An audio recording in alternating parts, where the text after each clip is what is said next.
भाई थोड़ा सा जब तक प्रेस कॉन्फ्रेंस चले आप लोग थोड़ा शांति से बैठे और सभी से हमारे हाथ जोड़ करके वो प्रार्थना है थोड़ा भी साथी खड़ा नहीं होगा, सभी के सभी बैठ जाएं।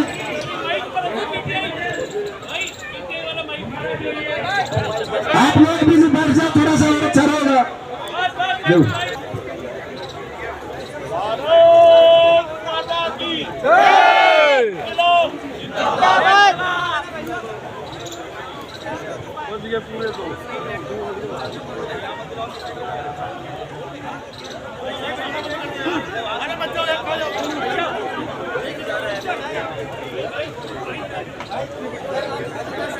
सबसे पहले तो आप सभी का यहाँ पधारने पर हार्दिक अभिनंदन करते हैं, मीडिया के कर्मियों का और जितने भी हमारे संगठन खाप पंचायतों के लोग आए हैं, सभी का जितने भी यहाँ पहुंचे समर्थन के लिए हम सबका धन्यवाद करते हैं। क्योंकि ये लड़ाई एक कुश्ती को बचाने के लिए नहीं लड़ी जा रही है, भारत की बेटियों की लड़ाई लड़ी जा रही है, भारत की बेटी को बचाने की लड़ाई लड़ी जा रही है।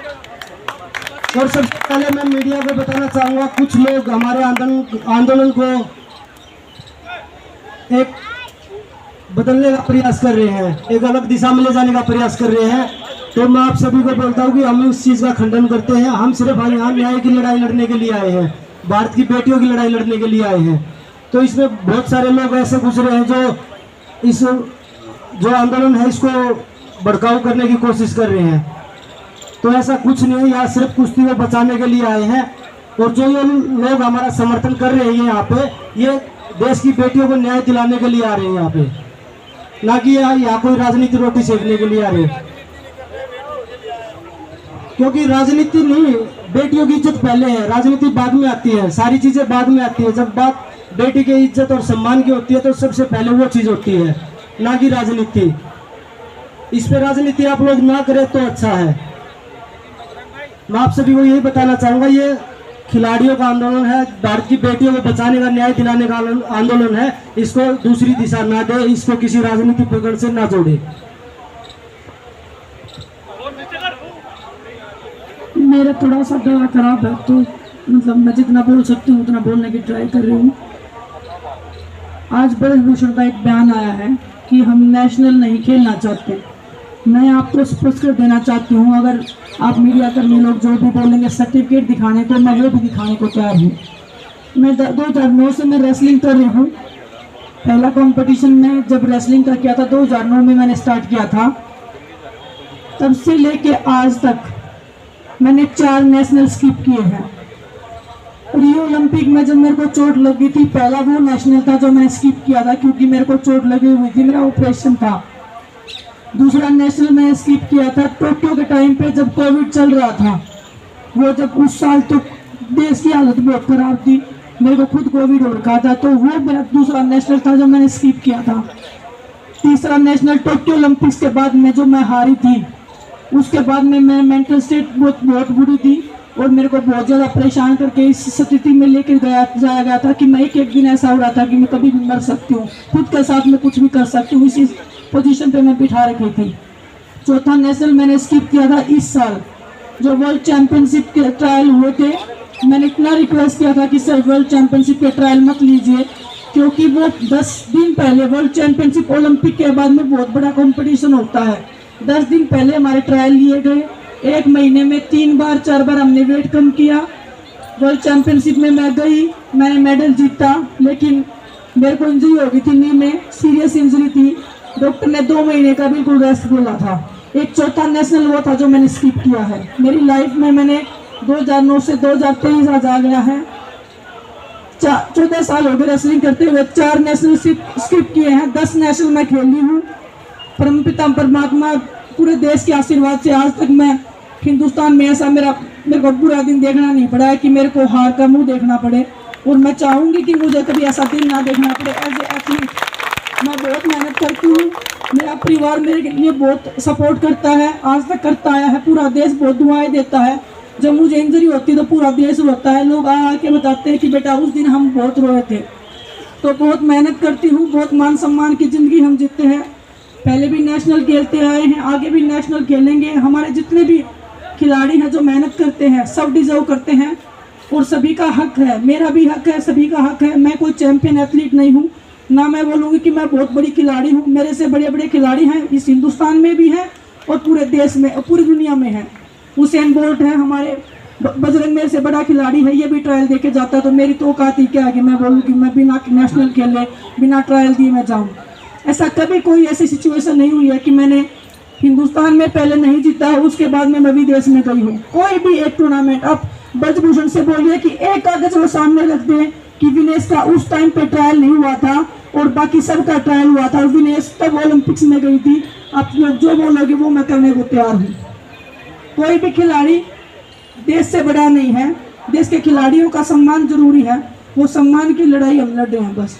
तो मैं आपको बस वही स्पष्ट कर रही हूँ कि जो नेशनल की बात वो कर रहे हैं, जो रूल बदलने की, वो बेबुनियाद है, झूठी है, हर तरह से वो हमें ब्रेक करने की कोशिश कर रहे हैं। लेकिन वही है जो मैं बोल रही हूँ आपको। ये बात नेशनल खेलने की नहीं है, बात सेक्सुअल हरासमेंट की है, भारत की बेटियों की है। ये नहीं कि भाई नेशनल नहीं खेल रहे वो खिलाड़ी, खेलना अलग हो गया, खेल अलग हो गया इस चीज़ से। जब सेक्सुअल हरासमेंट हो रहा है, आप एलिगेशन लगे, आप उनका जवाब दीजिए। अब मैं आप मीडिया के माध्यम से एक सवाल पूछना चाहूँगा ब्रजभूषण जी से। उन्होंने बोला कि एक खिलाड़ी तो ऐसी है जो नाबालिग है और उसने बयान दिए हैं, उनको कैसे पता चला ये चीज़? सबसे पहला सवाल तो उनसे ये है, उनको कैसे पता चला कि एक नाबालिग है और वो उस कमेटी में बयान नहीं दिया, उसने पुलिस के सामने कंप्लेंट दी है? सबसे पहले मैं आप लोगों के माध्यम से ये सवाल ब्रजभूषण से पूछना चाहता हूँ, ये इन्फॉर्मेशन लड़कियों की कहाँ से लीक हुई है? जी कमेटी में कौन था और पुलिस में कंप्लेंट किसने दी है? ये सवाल मैं आप मीडिया के माध्यम से ब्रजभूषण से पूछना चाहता हूँ। ये लड़कियों की जो कॉन्फिडेंशियली चीज़ें थी, प्राइवेसी थी, वो कहाँ पे सुरक्षित है? बाकी तो आप सब क्वेश्चन सभी करोगे ही, तो मैं जो सभी से ये कहना चाहूँगी, जो भी यहाँ नहीं आ सकते वो आप अपने शहरों में सोशल मीडिया के थ्रू या फिर प्रदर्शन कर कैसे भी आप छोटा मोटा सहयोग हमारा दे सकते हैं। मैं सबसे हाथ जोड़ के बस यही अपील करती हूँ।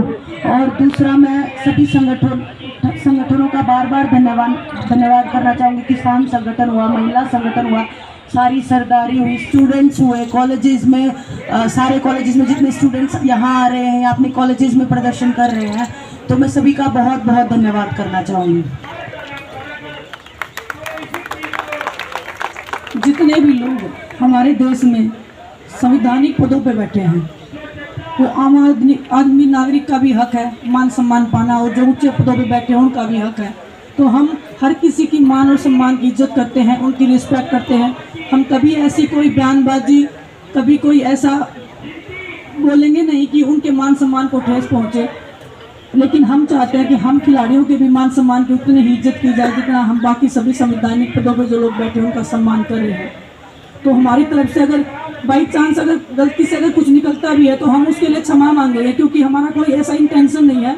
हम बहुत ही सभ्य समाज से आते हैं, हमें सबसे पहले यही सिखाया जाता है कि बड़ों की इज्जत, बड़ों का सम्मान कैसे किया जाता है। तो सब उस दिन भी उन्होंने बयान दिया था पहले जब जंतर मंत्र में बैठे थे कि 3% ही खिलाड़ी है, 97% मेरे पास है। अब वो बोल रहे हैं कि 10% बैठे हैं, 90% मेरे पास है। तो ये तो उनकी फालतू की बातें हैं, जो वो इन चीज़ों का जवाब दे जो हमने आपसे पूछे हैं, आपके माध्यम से पूछे हैं कि जो इन्फॉर्मेशन लीक हुई है, वो बोल रहे हैं कि वो नाबालिग लड़की और साइड कमेटी में जब बयान हुए वो नहीं थी और पुलिस कंप्लेंट में वो आई है, तो वो ये इन्फॉर्मेशन कहाँ से लीक हुई है, इनका जवाब ब्रजभूषण को देना होगा। और ये बेटियों के सम्मान की बात है, कुश्ती की बात है। ये नेशनल चैंपियनशिप या बिना ट्रायल बाहर जाने की बात नहीं है। आज तो उन्हीं से पूछिए कि अगर कोई खिलाड़ी गया बिना ट्रायल के तो क्यों नहीं लिया आपने ट्रायल, ये उन्हीं से पूछिए ये चीज़ें, ना कि खिलाड़ी से पूछिए। क्यों देते हो आप खिलाड़ियों को फिर छूट? ये खिलाड़ियों का काम नहीं है। खिलाड़ियों के ये नहीं बोलते कि मैं बिना ट्रायल जाऊंगा। आप क्यों देते हैं फिर उनको? ट्रायल लीजिए आप। साल में 2 ट्रायल होती हैं, एशियन गेम्स के लिए, एशियन चैंपियनशिप के लिए, वर्ल्ड चैंपियनशिप के लिए। दोनों ट्रायल हम दे के जाते हैं। आज तक कोई भी ऐसी ट्रायल हो जो नहीं दे के गए हो। 12 साढ़े 12 बजे लाइव भी आए थे कि यहाँ पे बिजली काट दी गई पुलिस प्रशासन द्वारा। पानी है, खाना है, अंदर नहीं आने दे रहे। गद्दे मंगवाए थे, बेड मंगवाए थे, तख्त मंगवाए थे, वो बाहर निकलवा दिए। जो वो वर्कर लेके आए थे उनमें से एक वर्कर अब तक घर नहीं पहुंचा है। पुलिस प्रशासन हर तरह से खिलाड़ियों के साथ गलत व्यवहार कर रहा है, दुर्व्यवहार कर रहा है। और ये सारी चीज़ें खिलाड़ियों को देखने को मिल रही है। देश के खिलाड़ियों का सम्मान है हमारे देश में। राजनीति से बढ़कर पुलिस प्रशासन जो दुर्व्यवहार कर रहा है, मुझे नहीं लगता कि इसमें ऐसा व्यवहार करना चाहिए। जो खिलाड़ियों को इतना मेडल जीतते हैं तब ऐसा होता है, तो फिर उसमें उन मेडलों का फायदा नहीं है कि हमने देश के लिए मेडल जीते हैं।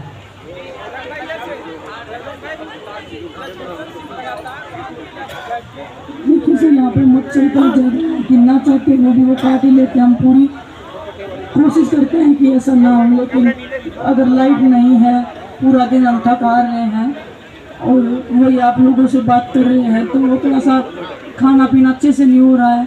सुविधाएं हमारे पास इतनी थोड़ी हैं। मच्छर काट रहे, इतने ज़्यादा मच्छर होते हैं। रात को 12 साढ़े 12 बजे तक आप लोग भी इधर रहते हो, इंटरव्यू करते हो। तो बस वही है कि पुलिस प्रशासन को थोड़ा सा आम आदमी के हिसाब से देखना चाहिए। हमें एक अच्छा ट्रीट तो कर ही सकते हैं कि एक आदमी का जो अधिकार है, संवैधानिक देश में हम रहते हैं, तो इतना तो वो कर ही सकते हैं कि हमें लाइट, पानी, बिजली की तो सुविधा देगी। एक मैं अपनी तरफ से बोलना चाहती हूँ कि एक और उन्होंने बयान दिया था कि खिलाड़ी मुझे विदेश भेजना चाहते हैं। हम कोई नहीं है विदेश भेजने वाले या कहीं पे भेजने वाले। उनके कर्म हैं जो उनको लेके जाएंगे।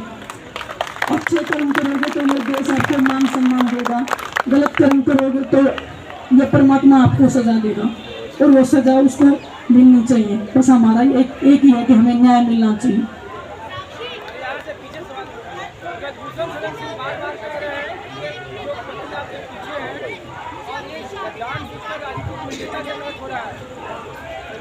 देखिए मैम, आशीर्वाद की बात मैं आपको बताती हूँ। हकीकत में जब हम नहीं देते थे, मेरी शादी थी, मैं कार्ड नहीं गई थी, सामने से बोला अब मेरे को कार्ड नहीं दोगे। वो छोटी छोटी बातें, वो ज़बरदस्ती कार्ड लेते थे। अगर नहीं देते तो वो टॉर्चर करते थे कि तुम्हारी इतनी हिम्मत, तुम्हारी इतनी औकात, तुम हमें इनवाइट नहीं करोगे। ये उनके शब्द होते थे। हमारी मजबूरी थी, हमें रेसलिंग करना था। हम आज भी इसी बात पर अड़ी हैं कि बोल रहे आप इतने साल क्यों लगे बोलने में, हमारी मजबूरियां थी, नहीं बोल पाए हम। आज हम बोले हैं, आप सुनिए, हमें न्याय दिवाइए, हमारी यही दरकार है, हमारी यही एक आप लोगों से रिक्वेस्ट है। और एक बात और मैं बताना चाहूँगा, ब्रिजभूषण ने अपने बयान में एक और चीज़ बोली है कि हर 1 महीने बाद, 2 महीने बाद एक नई लड़की ले आते हैं। हम नहीं लेके आते। आपने कितनी लड़कियों के साथ किया? वो लड़कियाँ हिम्मत करके आगे आ रही हैं। धन्यवाद आप सभी का यहाँ आने के लिए। Thank you so much.